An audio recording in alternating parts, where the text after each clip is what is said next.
नमस्कार, स्वागत है आप सभी का न्यूज इंडिया एक्सप्रेस में और मैं हूं आपके साथ हिमांशी उपाध्याय।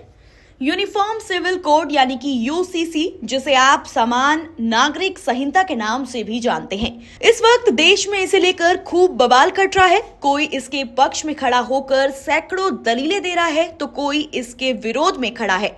लेकिन इसे पढ़ा कितनों ने है और इसके बारे में सही से जानते कितने लोग हैं, ये शोध का विषय है। दरअसल ये एक ऐसा प्रावधान है जिससे पूरे भारत में विवाह से लेकर तलाक, संपत्ति के अधिकार, उत्तराधिकार और यहाँ तक कि गोद लेने के नियम भी समान हो जाएंगे। यानी इसके लागू होने के बाद हर धर्म, संप्रदाय और जाति के लिए देश में एक समान कानून होंगे। तो आइए इसको विस्तार से जानते हैं एडवोकेट ताहिर किदवई से। तो क्या कुछ कहा उन्होंने, आइए आप भी सुनिए। यूनिफॉर्म सिविल कोड, वकील साहब, बड़ा हंगामा है इस चीज को लेकर। खास करके हिंदुस्तान के सबसे बड़े अल्पसंख्यक समुदाय में इसको लेकर बड़ा भ्रम बना हुआ है।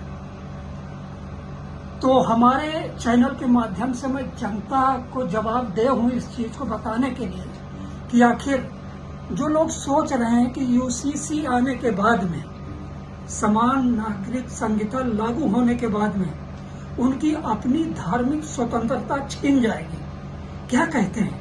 क्या उनकी सोच गलत है, सही है, आशंकाएं दुरुस्त हैं, या फिर वाकई एक तूफान आने वाला है? यूसीसी जो है इस टाइम एक पॉलिटिकल मुद्दा बनाया जा रहा है।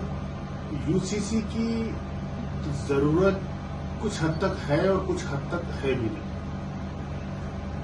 यूसीसी एक तरीके से अगर आर्टिकल 44 भी देखा जाए तो उसमें क्लियर नहीं लिखा गया है कि उसमें इसको लागू किया जाए।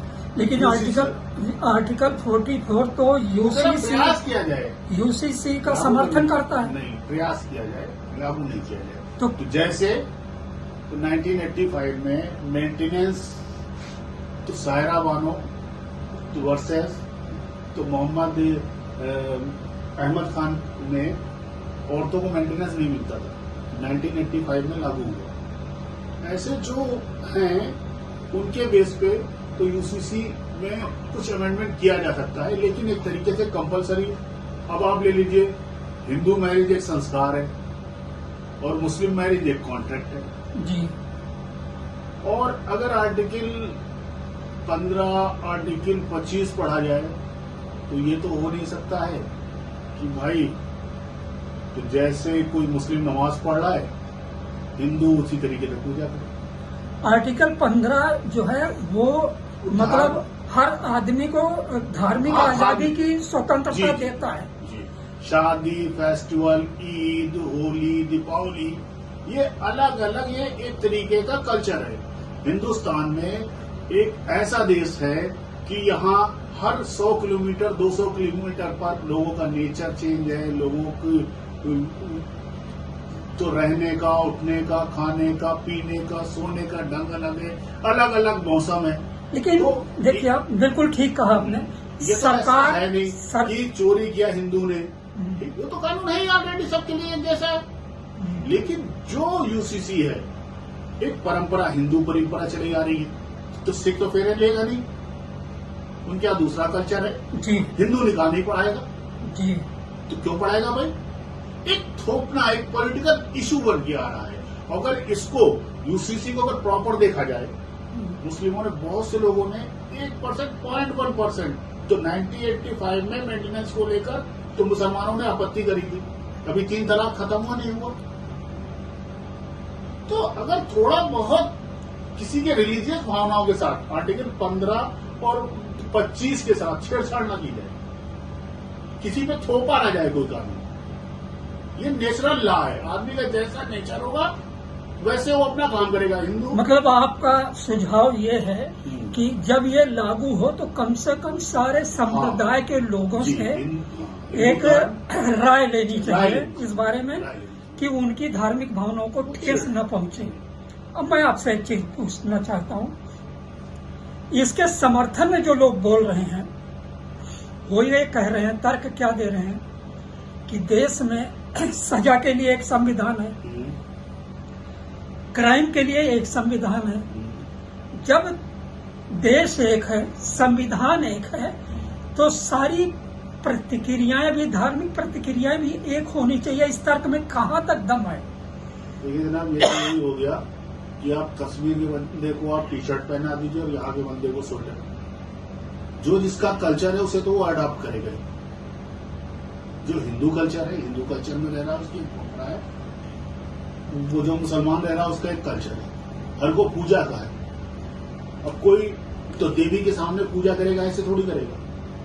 तो किसी की धार्मिक भावनाओं से छेड़छाड़ न की जाए। ताहिर साहब, जो नेचर है उससे चेंज न किया। ताहिर साहब, आप क्राइम के और सिविल के एक बड़े वकील जाने जाते हैं, नाम है आपका, और पत्रकारों में भी बड़े लोकप्रिय हैं। मैं एक चीज जानना चाहता हूँ, कभी तो हम गर्व करते हैं इस चीज पर कि यूनिटी इन डाइवर्सिटी, विभिन्नता में एकता, ये हमारी खूबसूरती है।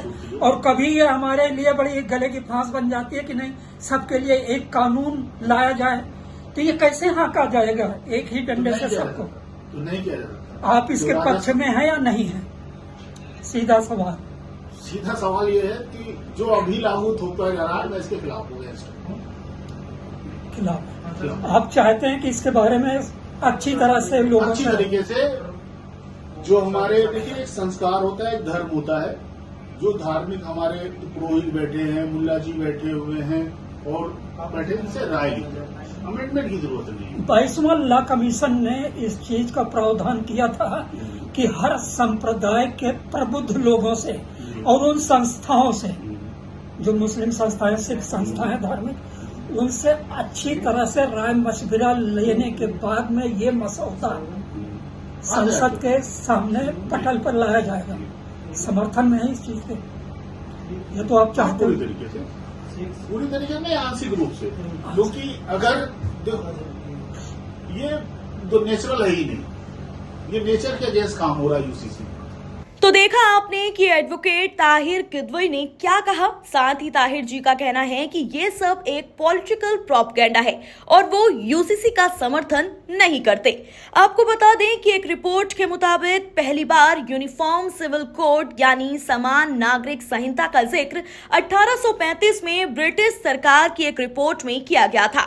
इस रिपोर्ट में कहा गया था कि अपराधों, सबूतों और ठेके जैसे मसलों पर समान कानून लागू होना चाहिए। हालांकि इस रिपोर्ट में ये कहीं नहीं कहा गया था कि इस कानून को लाने के लिए हिंदू और मुसलमानों के धार्मिक कानूनों में कोई फेरबदल किया जाएगा या उसमें छेड़छाड़ की जाएगी।